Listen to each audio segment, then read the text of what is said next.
नमस्कार दोस्तों, आपका स्वागत है हमारे चैनल विचार वृद्धि पर।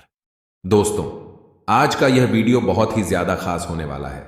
हम सभी को पता है कि अभी पितृपक्ष के पवित्र दिन चल रहे और आज 12 अक्टूबर को पितृपक्ष की प्रदोष भी है, त्रयोदही तिथि भी है और साथ ही साथ मासिक शिवरात्रि भी है। देखो, शिवरात्रि का जो उपाय हम करते हैं वह हमें रात में ही करना चाहिए कि रात्रि का ही महत्व होता है। शिवरात्रि की रात्रि में भगवान शिव के ऊपर कुछ विशेष चीज अर्पित करनी चाहिए।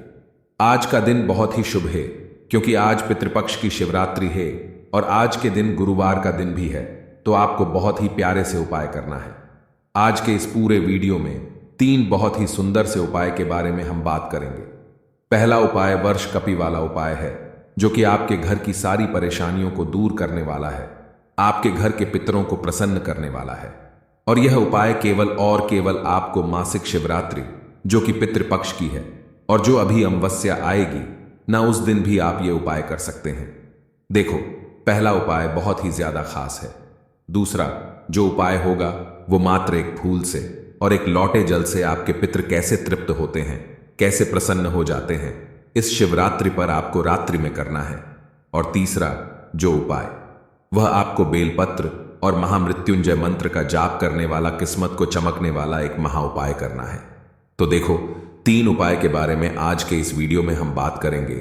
यह तीनों उपाय पूज्य गुरुदेव की कथा सुनकर समझ करके समझाने का प्रयास करूंगा, लेकिन उससे पहले आप सभी से रिक्वेस्ट करता हूं, चैनल पर अगर पहली बार आए हैं तो चैनल को जरूर सब्सक्राइब करें और कमेंट में जय पितृदेव जरूर लिखें।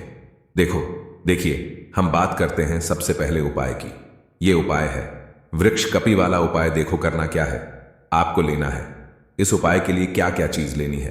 पहले यह समझ लो, आपको एक चुटकी जो लेना है, ठीक है, एक टुकड़ा गुड़ का लेना है, साथ में लेना है चावल की बनी हुई खीर। देखो, खीर भी बना सकते हो या चावल से कुछ भी मीठा आप बना सकते हो। तो मीठा अगर बनाने जाओगे, इससे अच्छा है कि खीर बना लो, ठीक है। दूध के अंदर चावल डालना और शक्कर डाल करके खीर का आप बना लेना, ठीक है।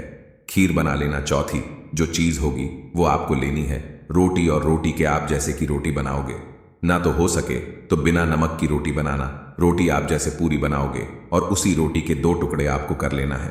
गुरुवार का दिन है, शिवरात्रि का दिन है। यह उपाय आप सुबह करेंगे, ठीक शाम के समय यह उपाय नहीं होता है, ठीक है, सुबह का समय। मासिक शिवरात्रि भी है और प्रदोष की तिथि भी लगी हुई है, तो आपको यह उपाय सुबह के समय करना है। आपको यह सारी सामग्री लेकर के किसी भी गौशाला में आपको जाना है या जहां भी गौमाता हो वहां पर आपको जाना है। अब यहां पर एक चीज समझना, गुरुवार का दिन है तो हो सके तो लाल रंग की गौमाता के वहां पर आप यह प्रयोग कर सकते हैं, नहीं तो आप सफेद रंग की गौमाता को भी यह खिला सकते हैं। कैसे खिलाना है यह समझना। यह एक रोटी है, इस रोटी के 2 टुकड़े कर लेना। अब ये एक रोटी जिसके 2 टुकड़े करे है, इसी रोटी को उसके ऊपर रखना है, लेकिन ऊपर रखने से पहले इसके ऊपर एक चुटकी जौ रखना है। आपको एक टुकड़ा गुड़ का रखना है और जो खीर बनी है ना, मात्र 1 चम्मच खीर इसके ऊपर रखना है। आ गई आपको बात समझ में। ये 3 चीज रखना है और इसी के ऊपर रोटी रखना है और उसके बाद यह गौ माता को खिलाना है। लेकिन जब आप खिलाओगे तब आपका मुख होगा वह साउथ डायरेक्शन, यानी कि दक्षिण दिशा की तरफ होना चाहिए। और जब आप खिलाओगे तब आपको वृक्ष कपि, देखो स्क्रीन पर आपको मिल जाएगा। कोई विश्व बोल रहा है, कोई क्या बोल रहा है, लेकिन वृक्ष कपि होता है तो वृक्ष कपि का नाम लेकर कि आपको यह खिलाना है। आप जिससे यह खिलाएंगे आपके घर के अंधकार दूर होंगे। देखो, गुड़ जो होगा वह सौभाग्य में वृद्धि करता है, चावल जो होगा वो धन संबंधित परेशानियों को दूर करता है। तो इसीलिए यह उपाय आपको करना है। पूज्य गुरुदेव ने अभी ही कथा में बताया है, इसलिए आपको बताने का एक छोटा सा प्रयास किया है। देखो, यह हो गया पहला उपाय। अब हम बात करते हैं दूसरे उपाय की। आपको शिवरात्रि पर करना है, लेकिन रात में करना है। अगर आपके पितृ जो है, आपको ऐसा लगता है कि वह तृप्त नहीं हुए हैं, ठीक है। अगर आपको ऐसा लगता है कि आपको पितृदोष बहुत ज्यादा लगा हुआ है, आपके पितृ आप पर प्रश्न नहीं है, तब आप यह उपाय कर सकते हैं। आपके पितरों की तृप्ति के लिए, आपके पितरों की मुक्ति के लिए, आपके पितरों की सुख शांति के लिए आप यह उपाय कर सकते। क्योंकि देख को पितृ प्रसन्न होते हैं ना, तो हमारे घर में, हमारे जीवन में ऐसे ही सुख शांति चली आती है। देखो, यदि आपने अभी तक पितृपक्ष के अंदर कोई उपाय नहीं करा हो, या यदि कोई उपाय करा भी हो और आपको ऐसा लगता है कि अभी भी हमारे पितृ प्रसन्न नहीं हुए हैं, देखो, सर्वपितृ अमावस्या पर तो आप यह उपाय करेंगे ही करेंगे, लेकिन साथ ही साथ इस शिवरात्रि के रात्रि में भी यह उपाय करें। यह उपाय बहुत ही खास है। मात्र एक फूल लेना है। फूल खंडित नहीं होना चाहिए। फूल तोड़ करके लेकर सुबह और यह शाम को उपाय करना। देखो, फूल जो होगा वो सफेद रंग का होना चाहिए। कोई भी फूल चलेगा। यह है कि केतकी का फूल नहीं उपयोग में लिया जाता। बाकी सारे फूल आप उपयोग में ले सकते हैं। सफेद रंग का पूरा होना चाहिए। ठीक है। साथ में लेना है तांबे के पात्र के अंदर जल। अब इस उपाय को समझना। जो तांबे के पात्र के अंदर जल जो भरोगे वो आपके घर के मटके भरना है और मटके के पास में ही आपको रख देना है। ठीक है। साथ में आपके हाथ में, सीधे हाथ में आपको फूल रखना है सफेद रंग का। अब आपको पितृ का स्मरण करना। जहां पर आपका मटका है वहीं पर आपको खड़े रहना है और दक्षिण दिशा की तरफ मुख करना है। ओम पितृदेवता नमः का 11 बार जाप करना है और पितृदोष पितृ आशीर्वाद में बदले और पितरों के निमित्त ही यह जल भगवान शिव के ऊपर हम अर्पित करेंगे। ऐसी कामना करते हुए आपको यह उपाय करना है। अब आपको समझना है कैसे करना है। आपको जाना है भगवान शिव के मंदिर में। देखो, पितृतृप्त पितरों के नाम से शिव जी पर यह उपाय करेंगे। पितृ इससे प्रसन्न होते हैं। आपको क्या करना है? सबसे पहले एक सफेद रंग का फूल भगवान शिव के शिवलिंग पर आपको अर्पित करना है पितृ के नाम से। जब आप उपाय शिवरात्रि पर करोगे, पितृपक्ष की शिवरात्रि पर, तो जब आप फूल चढ़ोगे तो आप फूल कैसे चढ़ाना? जो फूल का जो हिस्सा होगा ना, वो भगवान शिव के शिवलिंग पर स्पर्श होना चाहिए। डंडी ऊपर की साइड होगी। आ गई आपको बात समझ में? फूल कैसे रखोगे? फूल का हिस्सा भगवान शिव शिवलिंग पर स्पर्श होना चाहिए।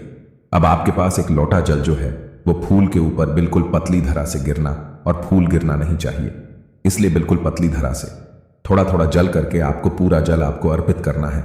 जब आप अर्पित करोगे तब आपके पितृ जो वह तृप्त होते, जैसे भगवान शिव के शिवलिंग पर होगा, और जो कटी भाग रहता है, कटी भाग से जैसे जल बाहर निकलेगा और उसके बाद जलधारी के वहां से निकल करके जो पितरों का स्थान होता है, शिव जी के नीचे जहां पर जल गिरता है वो पितरों का स्थान होता है।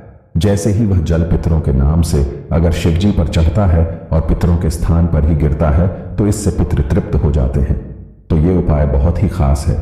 इस शिवरात्रि पर यह उपाय मत छोड़ना। तो ये हो गया दूसरा उपाय।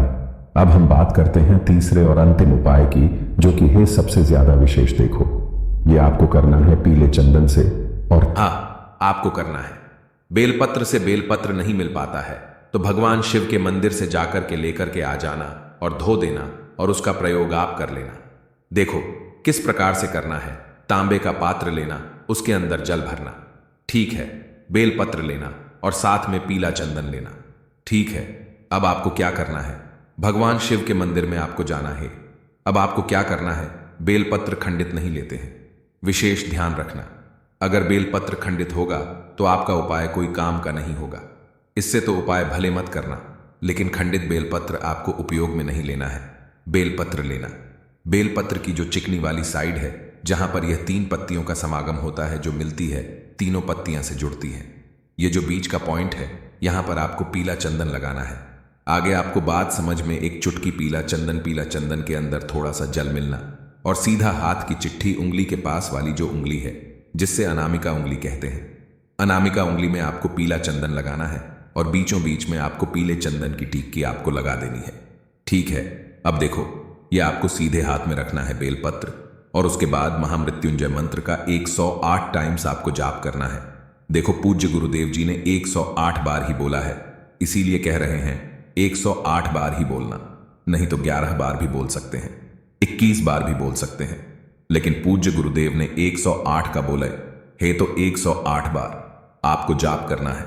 देखो, यह उपाय है किस्मत को चमकाने का, रूठी हुई किस्मत को जगाने का। इस शिवरात्रि पर, पितृपक्ष की शिवरात्रि पर आपकी किस्मत जो है वह चमक उठेगी। आपके जीवन के दुर्भाग्य दूर हो जाएंगे।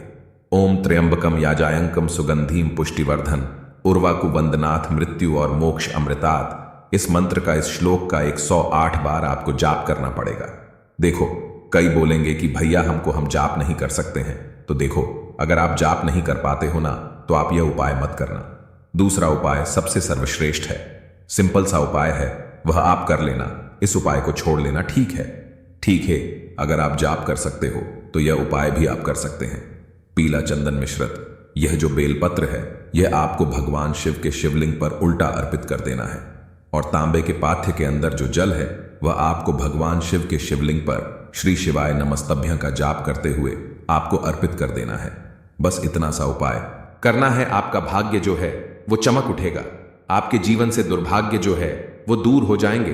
तो यह उपाय भी आप कर सकते हैं। बहुत ही प्यारा सा उपाय था। देखो, आज के इस पूरे वीडियो में हमने बहुत ही सुंदर से उपाय के बारे में बात करें हैं। ये तीनों उपाय में से जो उपाय आपको आप कर सकते हैं। अगर आपको कुछ भी चीज समझ में आए तो कमेंट में पूछ लेना, गलती नहीं करना है। श्री शिवाय नमस्तुभ्यं, हर हर महादेव, और कमेंट बॉक्स में जय श्री महाकाल जरूर लिखें।